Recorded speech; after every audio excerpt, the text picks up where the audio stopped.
Herkes ağlar.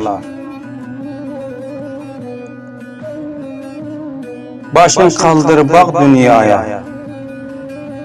Giden ağlar, gelen ağlar. Bu dünyanın pazarında satan ağlar, alan ağlar. Çöller kuru suyu ağlar. Gönül kefsiz doya ağlar. Avçıların yayı kırık. Avçı olan yaya ağlar. Deresi eli için ağlar.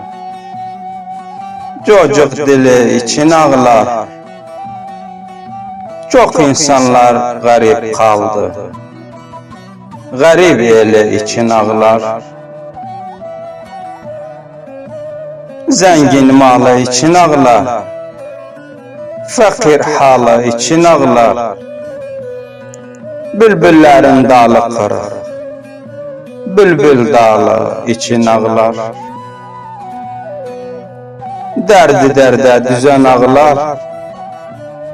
Dertlerini çözen ağlar.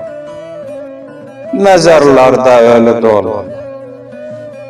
Mezarları kazan ağlar. Dağlar karı için ağlar. Bağlar barı için ağlar. Çok aşıklar yarsız kaldı. Aşık yarı için ağlar. Sadık Yahya kelam ağlar. İçindeki elem ağlar. Hangi derdi yazsın kalem? Derdi yazan kalem ağlar. Derdi yazan kalem ağlar.